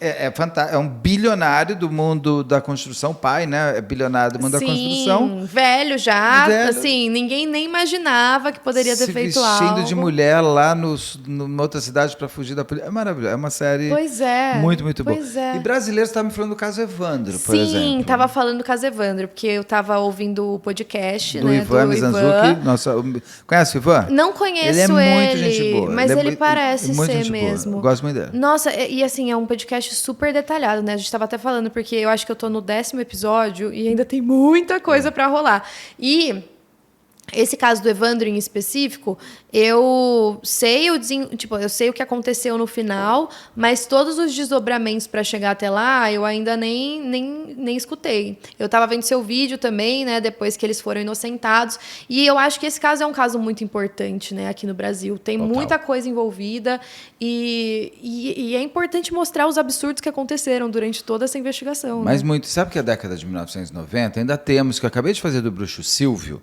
que foi em 2018, se eu não me engano, lá em Novo Hamburgo, no Rio Grande do Sul, que era a mesma coisa. Estavam querendo fazer dele um satânico de 2 corpos. E assim, ele não tinha feito nada. Ele era um inocente, mas era a figura, a personagem exata que um delegado precisava inventar. Cara, o cara inventa até testemunha. Nossa. No caso desse Bruxo Silvio. Tem aqui também no canal e tal. Mas na década de 1990 você pega uns casos muito loucos, que são o caso Evandro, e junto com eles emasculados. Sim. E você vai ver o cruzamento, que existe um cruzamento entre esses 2 casos. Não à toa, tudo foi criado como uma seita. Foi na mesma época que as crianças estavam desaparecendo. Em 92, as crianças começam em 89, em 93, se não me engano, pegam, e já estava o caso Evandro acontecendo, e aquela médium... Como é que é a Vitória? Não, como é que é o nome da mulher? Esqueci. O nome da... Que ela foi apontada como autora do caso dos emasculados. Ela também é apontada no começo como do caso Evandro, antes. E é muito louca a história. Se você os casos são distantes, né? Fisicamente. Fisicamente. Fisicamente são, mas se você pegar... Gente, como é que é o nome da mulher? Pelo amor de Deus. Põe caso emasculados de Altamira, médium. Também queriam fazer que era uma seita, que era uma brasileira que morava na Argentina. Eu estou falando de Vitória, mas não é Vitória. A hora que você falar o nome, eu vou esquecer. Conseguiu ver alguma coisa? Valentina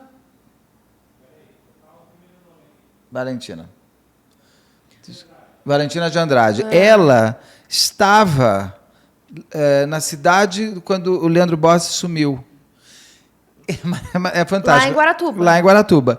E o ex-marido dela abre um hotel em Altamira. E ela vai para Altamira para encontrar o ex-marido dela, e aí, quando ela volta, começam a sumir as crianças em Altamira. Só que ela volta, fica 2 dias e vai embora. E aí também tem a mesma coisa, assim como você vai ter no caso Evandro, uma maldade, aquilo não é loucura coletiva, aquilo é uma maldade de algumas pessoas que criam um dossiê falso, que inventam uma série de coisas, e que aí você está saindo da ditadura, e você tem uma polícia, P2 que chama, que é a polícia militar que interfere na polícia civil. Não, e a tortura nem era ilegal nessa época aqui no Brasil ainda. Não era, já era ilegal, já é tanto que eles não podem foi? Foi em 1992 tudo isso. Não, é porque a tortura nunca foi legal no Brasil. Não é que ela era legal, é que não era chamado de tortura. Era tortura. O que acontece é o seguinte, você não tinha provas de que acontecia como forma legal de ser, você não tinha a lei que permitia a tortura. A tortura ela era sempre pelos calabouços. Você basicamente só fazia o que você queria sem ter consequências. A pessoa era torturada, então eu falo que eu te matei, e depois como é que eu provo que eu fui torturado? E isso acontece no caso Evandro. Eles foram todos torturados. Você vai descobrir coisas maravilhosas. Por exemplo, quando entrar esse Capitão Neves, que é esse cara da Polícia Militar, que foi colocado por uma pessoa lá da cidade para eu vi que ele morreu, né? Ele morreu, uma pena, que esse homem devia estar preso morto, o resto da vida. Ele tinha uma tara, por exemplo, que o nome dele é Neves. Ao contrário, é Seven. Então, tudo para ele tinha que ser 7. Ele tinha isso mesmo? Tinha. O dossiê, em princípio, era para prender 12 pessoas. Ele falou, não, tem que ser 7. Eles inventam. Você vai ver. O caso Evandro... Nossa, eu vi esse negócio do número 7, mas eu não sabia que era por causa disso, por causa dele. Ele inventa, porque é 7. Neves é 7, ao contrário. E aí ele falava no número de letras do nome do Evandro, tem uma série de coisas. Eles ficam tentando capitanear em cima disso, um misticismo, uma coisa assim que não existe. E pra você ter uma ideia, tem uma parte, durante o julgamento, o cara fala assim, mas o advogado de defesa do 7 fala, gente, vocês estão me dizendo que o Evandro foi morto dentro de uma casinha, dentro da serralheria dos Abade. Como? A perícia foi feita, não tem nada, não tem sangue, não tem cheiro, não tem nada. O promotor fala, não tem por causa do Exu. Ai, meu Deus. Como assim o Exu? O Exu, até quando eu entrevisto o advogado, eu falo assim, mas como é Exu? O Exu? Ele limpou a cena? Não, o Exu apareceu e tirou... Ele se utiliza, inclusive, a promotoria de argumentações ilógicas para manter os 7 presos. Eles foram considerados bruxas, elas foram as bruxas e os bruxos. E ali foi uma junção de coisas. Mas você tem, nos começos da década de 90, crimes... E vamos lembrar que você não tinha o homicídio como crime hediondo. Isso quem faz é a Glória Pérez, o próprio Daniela Pérez, que é 92. 92, quando a Daniela... Muita gente atacava e falou assim, imagina, ela tinha um caso, e mesmo se tivesse um caso que ele vai fazer, é isso? Então. Então, tudo virava também satânico. Então, assim, ela foi vítima de um ritual satânico. Sim. Aí você tem os outros... No começo da década de 1990 foi muito estranha.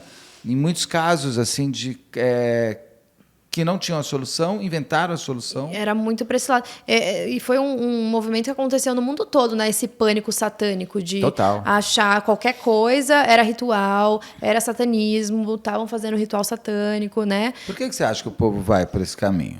Então, eu acho que foi muito... Eu sei que, assim, teve muita época de alguns movimentos... meio hippies, meio tal, de ser mais livre, mas assim. É 70, né? Exato, antes, né? Por isso que eu tô falando, tipo, esses movimentos mais hippies, né? Isso incomodou bastante as pessoas mais conservadoras, né? Então, sempre ia para esse lado de falar de satanismo e que era falta de Deus na vida das pessoas. Também concordo. Então, eu acho que isso vem muito de, tipo, uma sociedade muito religiosa, que se você vê alguma coisa muito hedionda acontecendo, a única explicação é que é o demônio. Sim. São pessoas satanistas, é ritual satânico, né? Se você não tá com Deus no seu coração, então você vai cometer um crime desses. Então, aí as pessoas ficam cegas para a realidade, para as evidências, para as provas que tem ali, porque já quer acreditar em algo mais místico. E eu acho que isso vem muito da falta de conhecimento também. Porque tem muita gente que hoje acompanha o canal, que sabe, mas quem não acompanha, às vezes nem imagina que tem tantos crimes bárbaros acontecendo. E aí, quando eles veem eles já querem achar que é por conta de um demônio. Mas, na verdade, isso sempre aconteceu e acontece sempre. O ser humano ele é tão cruel, talvez mais cruel que o demônio. Eu acho que quando as pessoas põem o demônio, tem 2 pontos. Um, que eu me afasto, né? Então, essa coisa do demônio, eu jamais faria isso. Sim. Então você se afasta da possibilidade de ser um autor de um horror daqueles. E o outro é que dá qualquer coisa possível, né? É isso, o cara fala, o Exu... Exato, porque daí você acredita em tudo. Qualquer coisa, mas como se o corpo está aqui, se ele atirou... mas isso é o demônio, bateu e jogou. É verdade. Então tudo fica possível, porque aí você fala, bom, não tem lógica. Você consegue contar qualquer história. Você criou a lógica, né? Você cortou a lógica. E esse caso, Evandro, agora é o que você está te absorvendo. O Ivan, eu falo pro Ivan... Graças a Deus são muitos episódios, mas eu falo, meu Deus do céu, muitos episódios. Acho que são o quê? Umas 150 horas de podcast, É muita né? coisa. É uma coisa ele assim. É danado, ele faz no detalhe do detalhe do detalhe. Não, é muito detalhado e é muito interessante, por isso que eu tô tomando todo o tempo para ouvir. É aquela coisa de analisar as gravações, e aqui tem um corte, mostrar qual é o corte pra gente. E assim, o podcast dele foi foi muito determinante para que eles fossem inocentados também, né? Ele foi lançado... Não é que foi muito, foi determinante o que acontece. Quando ele faz o podcast, o Ivan, ele traz de volta um assunto morto, literalmente. Ninguém mais falava. Eu mesmo, que já trabalhava com crime há muito tempo, eu nem lembrava direito desse crime. Assim, apesar de eu ter visto à época, não foi um crime que me chamou naquele momento, não me marcou tanto. Mas o Ivan traz de volta o holofote sobre um crime com 7 pessoas que ele acreditava que, ou no mínimo, tinham sido mal investigadas. E ele vai te contando a história. Quando termina... ele consegue, uma pessoa entrega para ele as fitas. E são essas fitas que provam que eles foram torturados. Então, a partir do momento que uma pessoa foi torturada, não tem como você dizer que aquela confissão basta, até porque você ouve eles construindo a confissão. E eu fiquei muito horrorizado, inclusive, de gente falando assim, não é porque ele foi torturado, que eles foram torturados, que eles são inocentes. É terrível quando você faz essa construção de frase, porque eu pergunto para qualquer pessoa sendo torturada, você vai conseguir não falar o que o outro quer? Lógico. Você vai falar o que ele... Só para parar aquilo, e você o nível fala o que de tortura que eles fizeram com todos, mas principalmente com uma mãe e uma filha... Eu fiquei pensando só nisso, imagina. O que eles fizeram, a dona Celina, eu tive o privilégio de entrevistá-la, ela me contou depois do documentário da Globoplay, e ela foi muito aberta e muito achei muito interessante como a dona Celina, ela está num crescente de força cada vez maior, porque você vê durante o documentário que ela ainda era uma mulher fragilizada pela sua própria lembrança. Um misto de vergonha, de horror, de nojo, de tristeza, de abandono de si. E quando a entrevista, que já passou um tempo, ela já era uma mulher onde ela é a vítima, a força é dela, os errados são os outros. Então ela vê uma senhora, já de não sei quantos anos, que me ensinou muito nessa parte de como você, a qualquer momento da sua vida, você pode se rever, se reorganizar, sair mais forte e pedindo seus direitos. Sim. Então ela foi para... Então, uma grande inspiração, o que ela passou... né? Eles ficaram anos presos. Sim. Eles foram sentados em 2024, Jesus. 35 anos depois, uma coisa absurda. É muito frustrante, né, pensar em tudo isso. Eu sempre lembro também daquele documentário que tem na Netflix, daqueles 5... Os 5... do Central Park. Lembra? É uma série de ficção, não é? Então, que 5 meninos negros. É inspirado em uma história real. Eu não vi o documentário. Tem também? Então, eu tô falando da série mesmo. Tá. Eu confundi. A série me chocou muito. Depois eu fui pesquisar a história. Que ela faz a promotora. Eu fui pesquisar a história também. Tem muitos casos de injustiça, né? E o caso Evandro é um que eu gostaria muito de ver solucionado. De, tipo, a gente, sabe, achar o verdadeiro culpado. Eu espero que achem. Eu acho que uma boa investigação chega, né? Bom, caso... O Ivan, ele é um... Eu já falei isso para ele, inclusive, que só pelo ele ter feito o caso Evandro e o Leandro Bossi, acho que ele já mereceria uma série de prêmios. Porque o que acontece? Quando o caso Evandro acontece, encontra o Evandro e do lado tem uma moçada. Sim. E eu me lembro quando eu entrevistei o Ivan, ele falou, Beto, o que mais me preocupa é o seguinte, tá bom, então essa ossada, porque daí ela é mandada... de uma menina, então, né? Era de uma menina. E quem é essa menina? Então, nunca foi investigado. Anos depois, quando acontece o negócio do caso do Evandro, o Ivan consegue estar com mais visibilidade, ele consegue que a polícia do Paraná, porque ele é do Paraná, inclusive, encontre essa ossada e tente descobrir quem é essa menina. Era o Leandro Bossi. Não era uma menina. Era ele. Era o Leandro que estava desaparecido, que o pai morreu esperando o filho. Eu entrevistei o irmão do Leandro Bossi, o Lucas, que ele conta assim, que é um problema até jurídico, porque o pai deixou um terreno no nome do Leandro. Ou um terreno para o Leandro. E eles esperavam o Leandro voltar a qualquer momento. Eles ficaram 35 anos. Então, acho que foi ano passado, que quem consegue descobrir que aquela ossada que foi encontrada do lado do Evandro é o Leandro. E os pais, a família, ficando procurando o Leandro, e não acham o Leandro estava ali. Ou seja, aquilo mostra uma outra coisa. Aquilo é um cemitério de um serial killer. Sim, estão deixando ali. É tipo um maníaco do parque. Então, e são essas coisas que precisa ser. Por isso que a gente até antes estava conversando, assim, eles podem. Tem elementos. Se a polícia for. É um cold case. O problema é o seguinte, que se descobrir, a pessoa não vai cumprir não vai nada. ter como você condenar ela. Mas pelo menos você vai descobrir quem é o autor. Exato. Você vai conseguir... Isso, para mim, já é uma grande justiça. Sim, e que provavelmente, se for um serial killer ou o que for, tem mais corpos aí, tem mais pessoas você tem para que outras serem crianças... Porque era uma época muito forte que você tinha a Let Lu, que estava vendendo crianças para fora e sequestrando umas outras, e muitas crianças do sul do Brasil sumindo. Então, essas crianças que estavam sumindo, estavam desaparecendo, por quê? Quem são essas... Né? Sim, o que eles estavam fazendo com elas, né? Então, eu acho que uma hora a gente vai descobrir que a polícia vai chegar com uma investigação até o autor do crime, porque é possível, mas muito possível. Sim. Com certeza. Muito. E quando você faz um vídeo sobre isso, quando eu faço um vídeo sobre isso, você joga de novo o holofote, você joga de novo a cobrança. As pessoas voltarem a falar sobre isso, né? Então, essa é uma coisa que eu acho legal que a gente faz hoje em dia, de fazer casos voltarem à vida. Sim. E as pessoas poderem ter justiça ou a vítima poder ser lembrada, né? Esses dias aconteceu uma coisa muito legal comigo, porque eu falei de um caso, eu não sei se você conhece esse caso. Qual? Ele chama... o menino chama Ryan, é dos Estados Unidos. Mas a casa dele foi invadida, ele estava com a namorada em casa, e eles atiraram nos dois. Atiraram na namorada, ela infelizmente morreu, e atiraram nele também no olho. Só que ele não, quando a polícia chegou... Aí, assim, os dois, né, o casal, eles ficaram meio que desaparecidos ali 2 dias. Eles deviam passar o Natal com a família, e aí eles não apareceram. Depois de uns 2 dias, os pais dele foram lá na casa perguntar o que tinha acontecido. E, assim, sem mandar mensagem, sem ligar, sem avisar nada. Quando os pais chegaram, quem atendeu a porta foi o próprio o Ryan, o que tinha levado o tiro. E aí ele abriu a porta, os pais já tinham até chamado a polícia para acompanhar, porque estavam desconfiados que alguma coisa podia ter acontecido.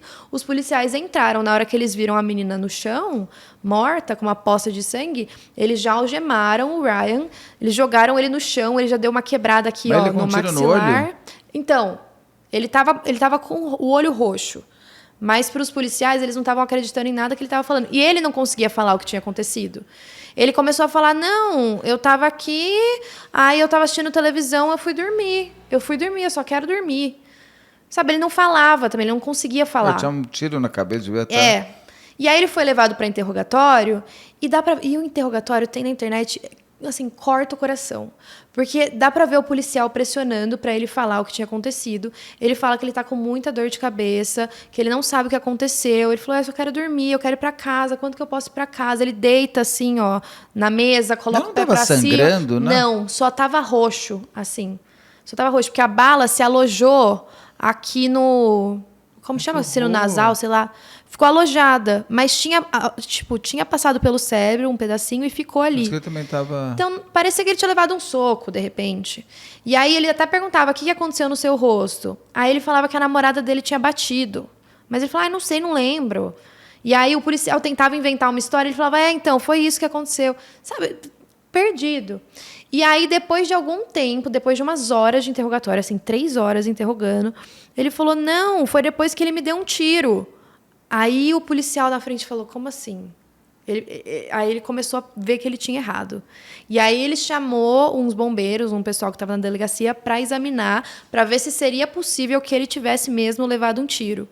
E aí eles percebem que tem um furo que poderia ter entrado a bala. E aí o policial muda completamente de personalidade, né? Porque antes ele estava lá, bravo com o cara, pressionando. Ele, não, fica calmo, a gente já vai levar você no hospital. E aí ele foi levado para o hospital, viram que ele realmente tinha levado um tiro. Nossa. Descobriram os culpados. E aí o Ryan, depois disso, porque como demorou muito para ele ser atendido, e ele já tinha ficado algumas horas lá na casa, e depois ainda bateram no rosto dele, ele sempre teve muita convulsão, e ele acabou falecendo um dia numa convulsão que ele teve no mercado. E tudo por conta dessa questão da polícia, que se tivesse levado ele para o hospital antes, talvez ele teria sobrevivido. Aquela outra série da Netflix também muito forte, que tem aquele casal, que a menina aparece chegando na casa do pai, que eles também... o menino é super coloquei, ele tá meio drogadão, Sim. E eles querem que ele confesse que a menina morreu. E eles falam que vão processar, quando a menina aparece. Aquilo é um soco no estômago também, né? Horrível, horrível. E aí, nesse vídeo que eu fiz, contando a história, o pai dele comentou. E aí ele me agradeceu. Ele falou, pessoas como você trazendo esse vídeo, assim, dando mais visibilidade ao caso, talvez a gente consiga justiça finalmente. Porque eles estão tentando, né? Eles pediram indenização para a polícia, estão tentando condenar o policial também, para que ele pague. Porque, assim, tem na fita, né? Dá para ver tudo que ele fez. Assim, o menino morreu pela ausência do trabalho do policial. Ele tem que pagar por isso. Exato. Tipo, ele foi levado direto para a delegacia sem ninguém examinar o machucado dele. Não dá. Ju, tô adorei tudo. A gente vai fazer outros papos de crime. Com certeza. Vamos? Inclusive, você tá super convidado para contar o caso lá no meu canal também. É só você me chamar que eu vou. Sim, com certeza. O podcast você deu uma parada que você estava me contando. Dei uma pausa no podcast. Talvez eu mude o formato um pouco. E eu tenho essa questão, né? Eu preciso de um lugar certo para gravar com convidados, porque na minha casa eu tô sem espaço. Mas a gente já tá ajeitando isso. E assim que eu tiver um dia, é só me chamar. Aí a gente grava. Só não posso de terça e quinta por causa das lives, mas daí o resto quem tá gravando por aqui. Vou ter que ir com certeza. Senão é só marcar que a gente... Combinado. Com o maior prazer. Eu vou amar. A gente pega um caso bem misterioso pra falar sobre. Vamos bater papo. Bater papo é sempre bom, né? Sim, sempre bom. Muito bom. Você já leva o Ulisses? Já leu os livros do Ulisses? Já, eu ganhei. Eu sei o que te dei. Você que me deu. Na verdade, quem te deu foi o Ulisses. Eu que levei. Eu levei. Sim, pois Ele vai lançar agora o Maníaco do Parque. Ah, legal. Vai sair o filme também, né? Mas não tem a ver com, Sim, com tipo, o livro dele, mas é que vai ter um esse, filme, vai ter documentário. Tá voltando pra mídia, né, esse caso. Ele vai lançar um livrão agora. Espero ler ele em breve, que ele venha aqui também. Quero ler e também. ele vai fazer, agora tá fazendo uma série. Os livros eles se tornaram série do Prime Video. Ai, que legal. Sobre Tremembé. Tô louco pra ver também. Imagina, vai estar todo mundo junto lá, a Suzane, Elise. Pois é, Ana nossa, Carolina, Jatobá, todo mundo junto ali. Vai ser bem interessante. Vai ser uma série interessante, quero ver. Vamos te chamar para fazer a Suzane. Ah, pois é. Não fala Suzane, isso, falam. Tem gente que fala. Principalmente se eu faço vídeo falando dela. Mas você é mais boazinha. Você é meio parecida. Com certeza. Teus pais estão bem? Sim, eles estão ótimos. Relacionamento super bom. Então, acho. Seja sempre muito bem-vinda. Muito obrigada, adorei o convite. Você tá aqui muito. Você vai voltar, com certeza eu vou lá. Sim, vou foi demais. Obrigadíssimo. Vai ter mais conteúdo aí. Com certeza. Um beijo para nós. Um beijo, obrigada. Vocês aí sigam lá a Ju Cassini. Com certeza já seguem. Também tá aqui, é marcado pelo canal, tudo. Então, beijo. Até a próxima.